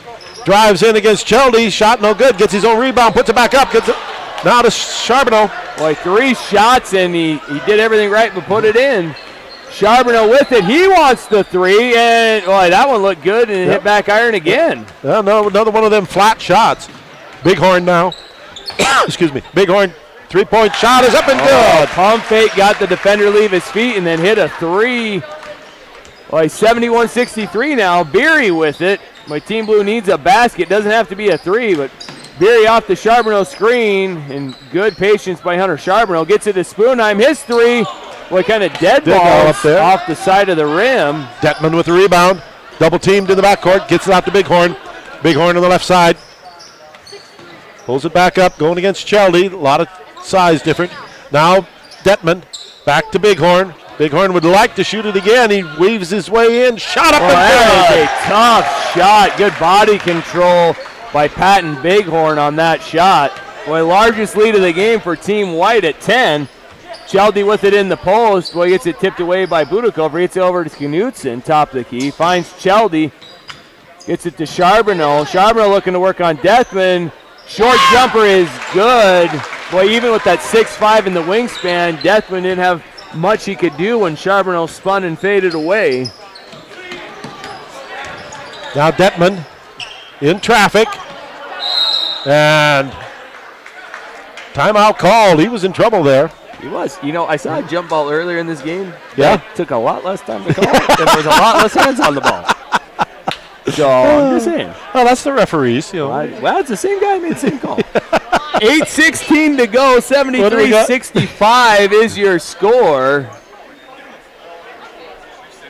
Should I tell Lon just to let him play? Yeah, it's okay. I mean, they're football players too. No. Let's keep it safe out there. Well, I didn't say he had to jump on it. Still go get the ball. Yeah. So, well, the pace has picked up considerably, as has the scoring here in the second half. 38-34 was your score at halftime. We got over 8 minutes. Bighorn has 15 points this half. Yeah, between Bighorn and Detman, I mean, good gracious alive. 15 each. So they've combined for 30 after their teams only scored 34 in the first half. They have 30 together in the first 11 minutes and change here in the second. So it's going to be white ball. Budakofer to inbound. And Stentoff is deciding that Patton Bighorn is not going to get any more space, and I don't blame him. Oh, good to see the kids playing with each other. Gets it to Bighorn. Bighorn, guarded by Stentoff. Goes underneath to Detman. Detman on the left-handed layup, up and good. A great play coming out of the timeout. Chelde with it. He's had the hot hand for Blue. Gets it over to Beery. Boy, look for Chelde underneath, couldn't find him. Stentoff, he's going to fire up a three, and that one's good, boy. Not sure why White didn't close out on him. Bighorn was there, and I think he kind of dared him. Well, can you do what I do? And Stentoff obliged him. Bighorn dribbles around the top of the key. Going against Stentoff. Layup, no good. Rebound, Stentoff. That was a great move, just no finish there, and Stentoff off to the races, hands over to Spoonheim. He dribbles past Erickson, finds Beery, corner three, no good. Rebound to Budakofer. Well, that would have been a big shot. That would have helped a lot. Here's Charles on the right side now. Gets it to Detman. Detman, screen from Budakofer. Shot over Hunter. Charbonneau, no good. Nice rebound by Chelde. Gets it ahead to Charbonneau. Guarded by the much smaller Lone. Gets it into Beery. Beery working on Lone, and boy, Erickson lot of no, he got the ball. Well, yeah, I don't think Lone did. Bighorn shot up, no good. Rebound is knocked out of bounds by Erickson. And that's one of those ones where maybe you'd like him to take a little more time. I mean, I don't, because I want to see 90, but, you know, as the coach in me says, hey, slow down. We had the ball for 2 seconds. Remember, we ain't got any money on this 90 deal either. That's okay. I still want to see 90. Beery heads off to Chelde. Used the screen from Charbonneau. Gives it back to him. Spoonheim goes in the post. Boy, Charbonneau, nice move to the basket, and left-hand layup is good. So what a nice move. Yeah, it was. Budakofer into Detman, under the bucket, up and in. Yeah, looking for the lob for a dunk again, and great job of Detman to just grab it and come back down instead of trying to make the spectacular play where he could have potentially gotten hurt. Yeah. Beery with it, hands off to Stentoff, playing a little three-man weave up top. And Charbonneau's layup no good, but followed up by Chelde, and Jeff Chelde with the offensive putback makes it a 5-point game, 77-72, under 6:20 to go. Bighorn now with the ball, comes around to the left side. Up to Lone. Lone at the free throw line, back to Bighorn. Bighorn guarded by Stentoff. Steps back, gets it to Lone. Lone comes up, guarded by Charbonneau. Now Detman. Detman against Beery. Detman shot no good. Chelde. Well, he threw it to Beery and it was off. Well, he threw it off of a foot. He got bumped a little too, but yeah, great body control by Mason Detman on that shot and just put it up a little strong. And confusion with the arrow again. It's going to be. We get the dirty look, but here's the thing. If they get it wrong, they get it wrong. Yeah, that's right. So it's going to be Blue basketball here on the alternating possession. The referees can only do so much. That's true. So Stentoff into Beery. 5-point game here. Beery looking for Charbonneau in the post. He's guarded by Detman, now double teamed by Budakofer. He got over to Stentoff. Stentoff's drive cut off. Back to Charbonneau. One dribble, hands off to Chelde.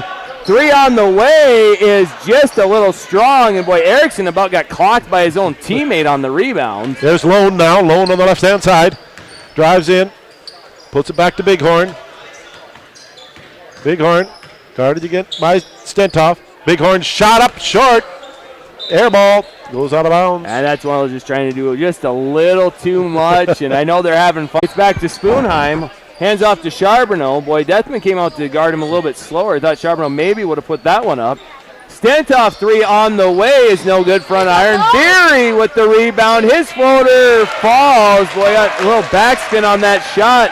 And we've got a one-possession game, 77-74. There's Charles Budakofer going against Chelde. Tries to go up, and he's rejected. A nice block by Chelde. Got it full hand on that. Good job of Bo Beery. He knew Deathman was looking for the block, and he gave just enough hesitation move to get him in the air. So Mason Deathman with the foul. He's going to send Bo Beery to the line. Strickland's going to enter in for Spoonheim for Coach Triplett. Last substitution for the white team. I was going to say wholesale change for Coach Stepler. So first foul on Deathman, 2 shots for Beery, 77-74, 4:41 to go. First free throw is up and no good. Little strong and off the back iron. One more coming for Beery.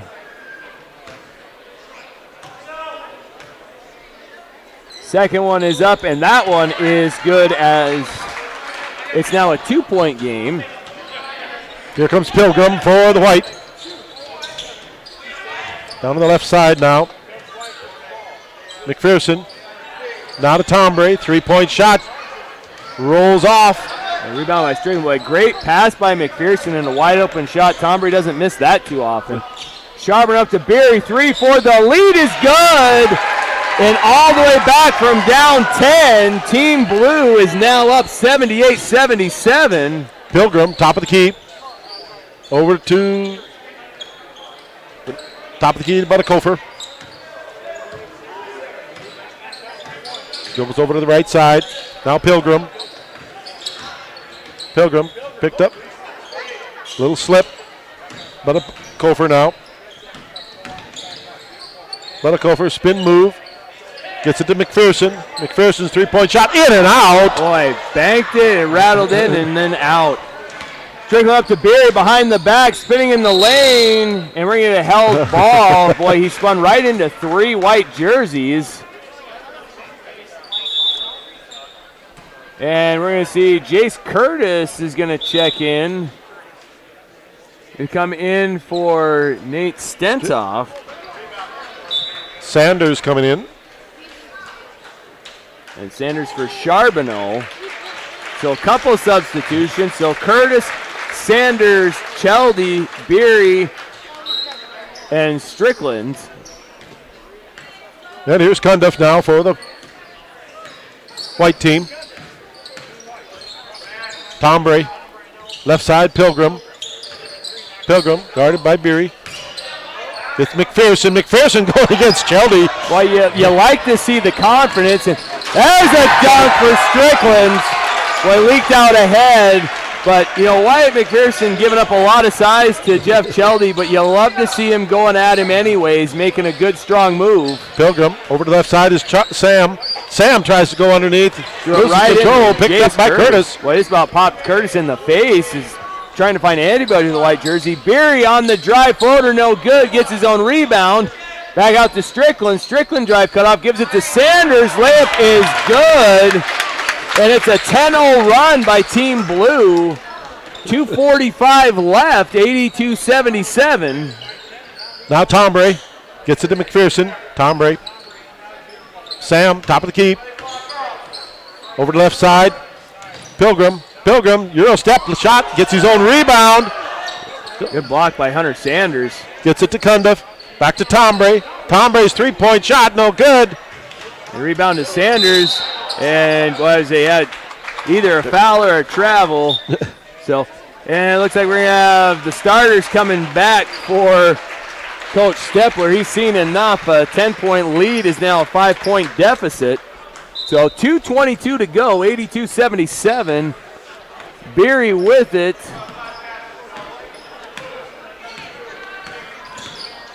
He looks to drive, hands off to Strickland. Strickland drive cut off, gets it over to Cheldy. Back to Strickland, skip pass over to Beery. Fake the pass, uses the screen from Sanders. Thought about the 3, instead pops out. Nice pick and roll. Sanders blocked by Erickson. Stays with it, offensive putback and a steal by Strickland. And Strickland lays it in 4 quick points in about 5 seconds, and it's a 9-point lead. Now Bighorn on the right wing. Picked up by Cheldy. Ball is stolen by Sanders. A nice play by Hunter Sanders. And Strickland with it, going to bring up in the front court, slow it down with Beery. Beery doubled, skips it back to Cheldy. Well, and had Curtis for a second. Good hustle by Deathman. So 1:32 left, 24 seconds left on the shot clock. Curtis to inbound. We got a 9-point game for the Blue. Now Beery with it. He's guarded by Lone. He's going to pull it back out. Tries to cross over, get a little bit of space. Curtis tried to pick and roll with him. Beery didn't see him. Ball tipped away by Deathman. Strickland's going to get it. Strong pass into Curtis and good hustle by Erickson. Well, he ends up back to Curtis, gives it to Cheldy. Well, I guess they reset the shot clock. Well, yeah, the possession was changed. Yeah, so a break there, and unfortunate for those of us that wanted 90. So now there's going to be a foul. But boy, he had 2 chances under the basket. We don't put it in. 86-77 is your score. Blue team in control here. Looks like we're going to have a couple of subs. Stentov and Knutson set to check back in. They're going to come in for Beery and Cheldy. Jeff Cheldy played one heck of a game tonight. Several big blocks on the defensive end, several three-pointers, and a dunk on the offensive end. Ball comes into Knutson. Sorry. Yep, Knutson on the drive, and it's like they're content to just kind of run this clock. So, and now we're going to get a foul. Now it should be bonus time, 1-and-1 here, so maybe, just maybe. Coach Stepler heard me calling for 90. So it's going to be Jace Curtis to the line. That's going to be the 4th foul on number 23. Look at that. That is Tyler Lone, the 5'10 sophomore. First free throw up and good for Jace Curtis. He's had a nice game tonight. Several three-point plays. Pretty solid from the free throw line. Second one is up and good. And Deathman with it now. Deathman going against Stentov. Gets it over to Erickson. Shot up. No good. Rebound Erickson. Yeah, and I don't know why Mr. Stentov was looking at the official. That was a clear clubbing. Yes. But not in the bonus as of yet. It'll be Lone. No, we're going to get a timeout. So 39.6 seconds left. At one point, it was a 10-point lead for Team White, and they actually led 77-72 with about 4.5 minutes to go. And since then, it has been all Team Blue, a 16-0 run to open up an 11-point lead here with under 40 seconds to go. And we talked about at the beginning, Tim, these guys can get up and down the floor fast. Oh, yes. And they can put up points in a hurry. Exactly. The last few points have not been on the blue team, have not been three-pointers. There's 2 out of 7. Yeah, a couple steals, couple hits, offensive putbacks. But yeah, they've done a lot better job controlling the glass in the second half. We talked about that at halftime. That they were going to have to find a way to slow down the rebounding of the white team. So Deathman to inbound. That one crossed to Bighorn, stolen by Sanders. Nice play by Pretty Paint, gets it over to Curtis. He's going to be hounded by Deathman, gets it over to Pretty Paint. Pretty Paint, he got surrounded in the corner. Lucky that ball goes out of bounds off of a white jersey. He had nowhere to go. Strickland looking to get in, gets it to Curtis. We'll see whether White fouls or not. Well, he's stolen away by Deathman. Hot potato to Erickson. Erickson's his layup is good. Well, if they look ahead, they had Strickland open. 14 seconds left. Well, there we go. No pressure, Mr. Stentop, but I need these free throws.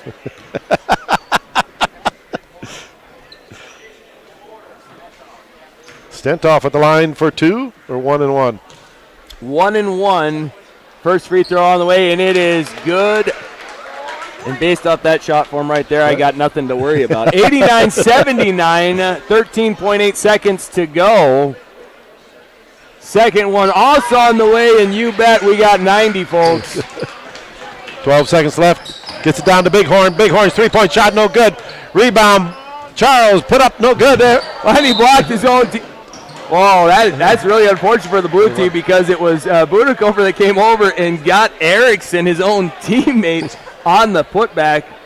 And 2 free throws for Erickson now with 5.4. Erickson's shot is up and good. 80-90. Blue team with the lead.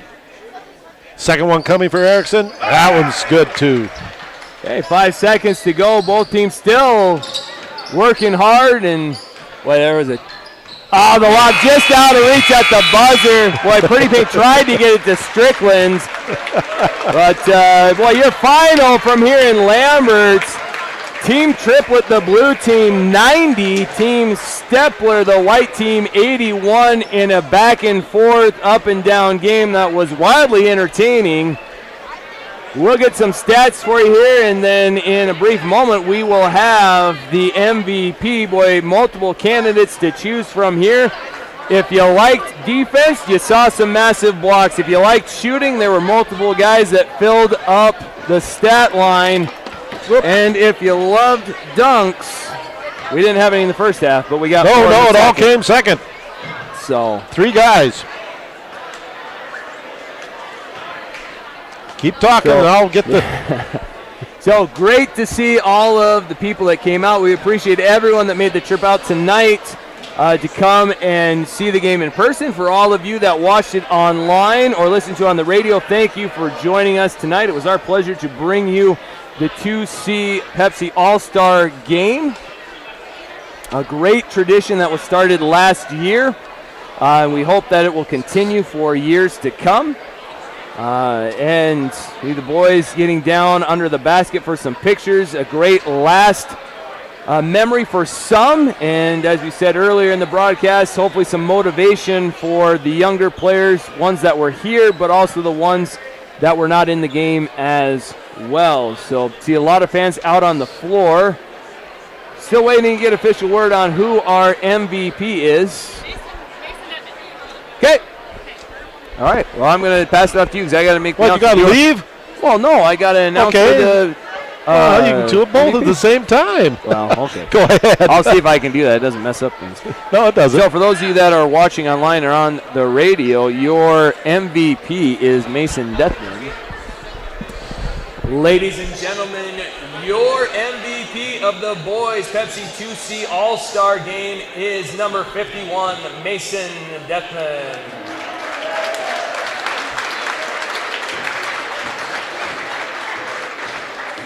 Ladies and gentlemen, thank you for coming out tonight to support all of these athletes. It was a great game by both the boys and the girls. Safe travels tonight.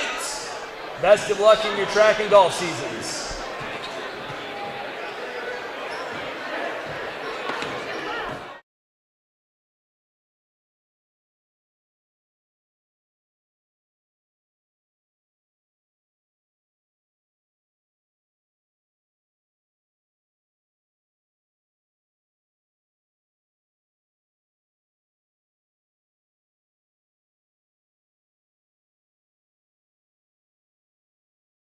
Backed him with 20, 15 of those coming in the second half. 4 field goals and 4 other three-point shots as well. Sam Budakofer was the next highest scorer with 9, 1 three-point shot, 3 field goals, 0 of 2 from the free throw line. Wyatt McPherson and Charles Budakofer each with 2 field goals. They finished with 4 points apiece.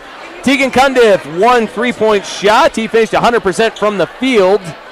And Sawyer Erickson with 6 points, 2 field goals, and 2 of 2 from the free throw line. Oh, they take our toys away from us. Yeah, you know. That happens. Anyway, keep going. I did the math. Did you? There you go. What? You do a little bit more even scoring for the victors in blue. Leading the way was Jeff Cheldy. He had 14 points, 4 field goals, 3 three-pointers. He's joined in the double-digit scoring column by Bo Beery, 3 field goals, 2 three-pointers, and he split a pair of free throws for 13. Hunter Charbonneau finished with 10, 3 field goals, a three-pointer, and he split a pair of free throws. 2 players finished with 9. Jace Curtis, 3 of 4 from the free throw line and 3 baskets. And you also had Alex Strickland with 3 field goals, 1 3-pointer, and he was 0 of 2 from the free throw line. 2 other players, Nate Stentoff and Hunter Sanders, finished with 8. Stentoff with 2 threes and a perfect 2 of 2 from the free throw line.